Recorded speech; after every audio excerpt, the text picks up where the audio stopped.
হাড়িতে মাত্র এ কটা চালই পড়ে আছে, এর মধ্যে আমরাই বা কি খাবো আর লক্ষ্মী পুজোর ভোগই বা কি দিয়ে বানাবো। বাবা, পেটে খুব টান ধরেছে, বাড়িতে দুদিন ধরে চুলো জ্বলেনি, আমাকে কিছু দে।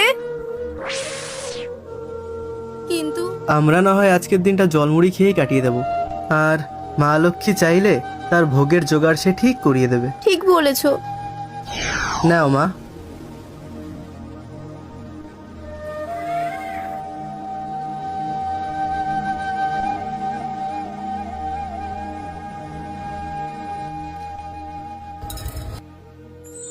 সুখে থাক বাবা।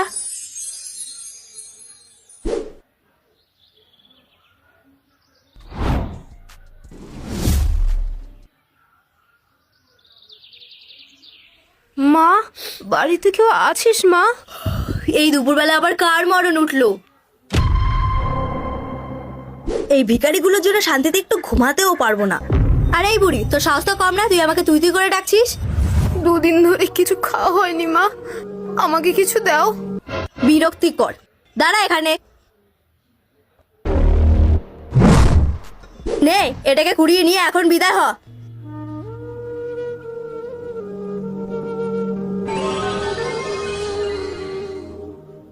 যত সব।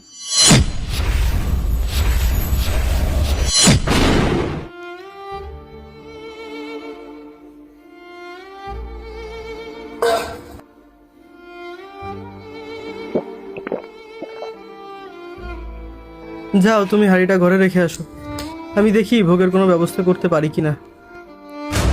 কি গো, হাঁড়িটা এত ভারী ভারী লাগছে কেন? কি বলছো, দেখি তো।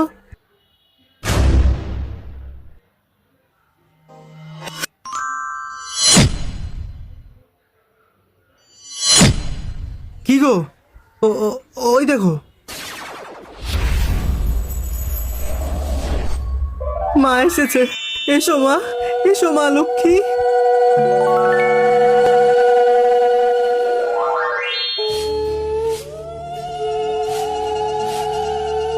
এসো মা লক্ষ্মী, বসো মা লক্ষ্মী, থাকো মা লক্ষ্মী ঘরে ঘরে। এসো মা লক্ষ্মী, বসো মা লক্ষ্মী। বাবা, মা কি আর কোনোদিন আসবে না? না রে বাবা, তোর মা কোনোদিন আর আসবে না। তোর মা অন্য কাউকে বিয়ে করে নিয়েছে, তুই তোর মায়ের কথা ভুলে যা বাবা। বাবা, জ্যাকেট না কিনে দিলে কাল থেকে আর স্কুল যাব না। ঠিক আছে বাবা, কাল তোর জেঠিমার সাথে তোকে মার্কেটে পাঠিয়ে দেবো, কালকে তুই একটা নতুন জ্যাকেট কিনে নিস। চল। কিরে শিবম, তোর জন্য সকালে রুটি বানালাম, তুই না খেয়ে স্কুল চলে গেলি? আর আমি কি বলি শোনো ঠাকুরপো, জেনে শুনে ছেলেটার ভবিষ্যৎ নষ্ট করো না। যে গেছে ওকে ভুলে যাও। তুমি একটা ভালো মেয়ে দেখে বিয়ে করো, তাতে দেখবে তোমার ভালোই হবে। না বৌদি, বিয়ে মানুষের জীবনে একবারই হয়, আর আমি যাকে বিয়ে করে নিয়ে আসবো সে কি আমার ছেলেকে নিজের মতো করে দেখবে? ওর থেকে বিয়ে না করাই ভালো। কিন্তু ঠাকুরপো, তোমার তো একটা ভবিষ্যৎ আছে, ওসব কথা বাদ দাও। আমি একটা মেয়ে দেখেছি, ওকে তুমি বিয়ে করো। কিন্তু একটা সমস্যা আছে, মেয়েটার একটা বাচ্চা আছে, তুমি কি ওকে মেনে নেবে? বৌদি, তুমি তো ঠিক কথাই বলেছো, কিন্তু আমার এই বাচ্চাটাকে ও কি ওর নিজের মতো করে দেখবে? দেখবে না কেন ঠাকুরপো? আমি যে মেয়েটা দেখেছি ও খুব ভালো, অবশ্যই দেখবে। ঠিক আছে, তুমি যা ভালো বোঝো তাই করো।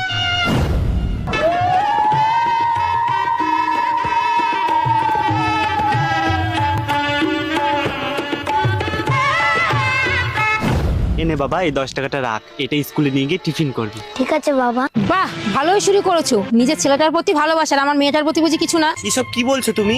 আমি কি তোমার মেয়ের প্রতি কোনোদিন খেয়াল রাখিনি? রাখোনি তো, যদি রাখতে তাহলে আমার মেয়ের হাতে 10টা টাকা হাতে তুলে দিতে। তুমি কিন্তু ভুল করছো, আমি কোনোদিন গড় বিচার করি না, তোমার মেয়েটাকেও আমি নিজের মেয়ে ভাবি।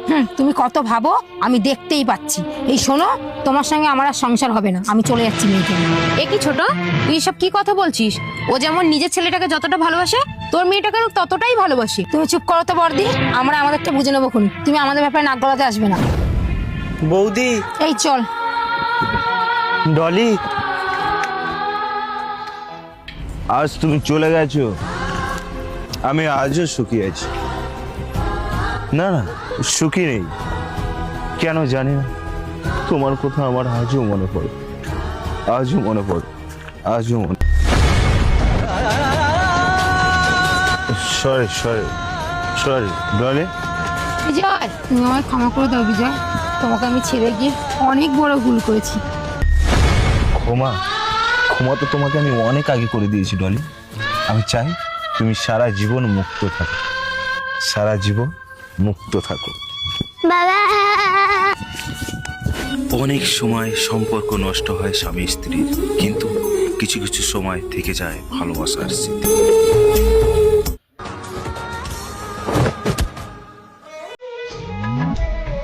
কি হয়েছে মা? স্যার বলেছে বাবা নাকি স্কুলে ফিস দেয় না।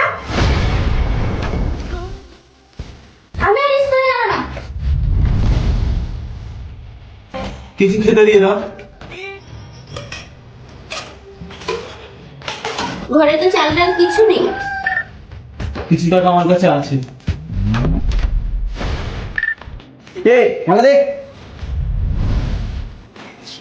এটা তো হবে না, বাকিটা কবে দিবি? আমি 1-2 দিনের মধ্যে চেষ্টা করছি। এবার কি হবে? আমি লিস্ট করছি।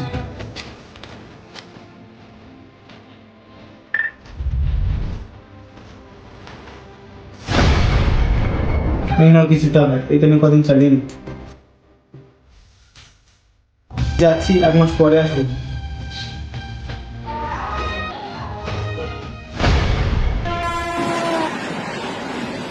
কেন দেবে না পয়সা? এই তোর স্বামী কোথায়? ও তো নেই। রুম খালি করো।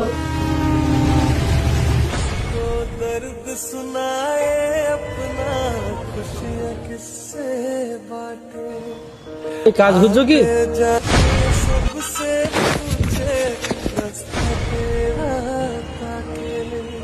बस 2 दिन की और जिंदगी कैसे काटे।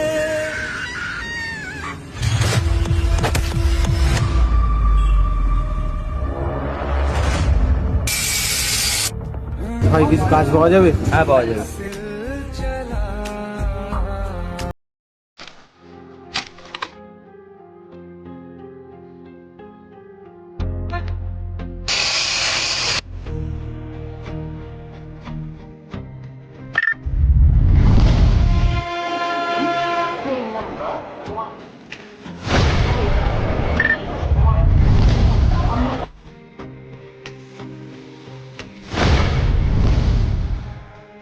টাকা এখানে নেই, অনেকদিন আগেই চলে গেছে।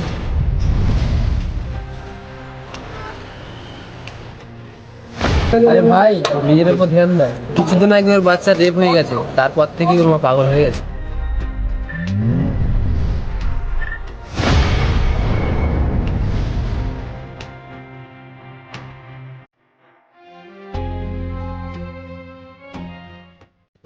বাবা আরে শম্পা, তোকে কতবার বলেছি না যে তুই আসবি ওকে নিয়ে আসবি না? যত সব।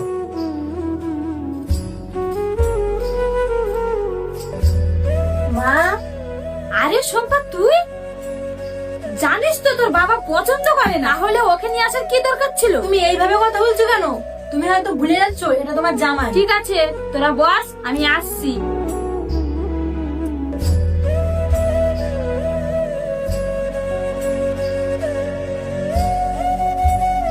এই নে একটু শরবত খা।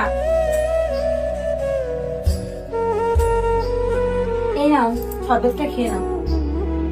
দেখছিস একটা গ্লাস নিয়ে আসছি, তখন তো তোর বোঝা উচিত ছিল যে তোর জন্য নিয়ে আসছি, ওর জন্য নয়। তা বল কাজকর্ম কেমন চলছে? মা, কাজের তো চেষ্টা করছি, কিন্তু ভালো কাজ কোথাও পাচ্ছি না। দেখছো তো আমাদের মা মেয়ের মধ্যে কথা হচ্ছে, তা তুমি কেন উত্তর দিচ্ছ? মা তুমি ওর সাথে ওইভাবে কথা বলছো কেন? আরে শম্পা, তোর মা তো ঠিক কথাই বলেছে। আর তুমি কি কাজ করবে? একটা মূর্খ ছেলে আমার মেয়ের চাকরির টাকায় বসে বসে বাড়িতে অন্ন ধ্বংস করছো। তোমাদের কি হয়েছে বলো তো?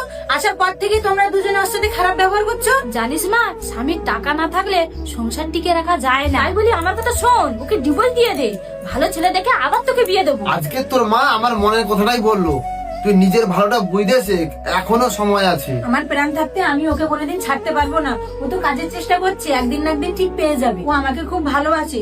তোমাদের মতো হয়তো আমাদের অত টাকা নেই, কিন্তু আমরা খুব সুখে শান্তিতেই আছি। চুপ করো, উনি তো তোমার মা, নিজের সন্তানের সুখের কথা তো আগে ভাববে। ও নিয়ে তুমি কিছু বলো না। ঠিক আছে, তবে যে বাড়িতে তোমার সম্মান নেই আমি সে বাড়িতে এক মুহূর্ত থাকতে চাই না। চলো। দেখলেন তো বন্ধুরা, বর্তমান সমাজে একটা মানুষ কতটা ভালো তার বিচার করা হয় তার চরিত্র দেখে নয়, তার পকেটে কতটা টাকা আছে সেটা দেখি। ধন্যবাদ।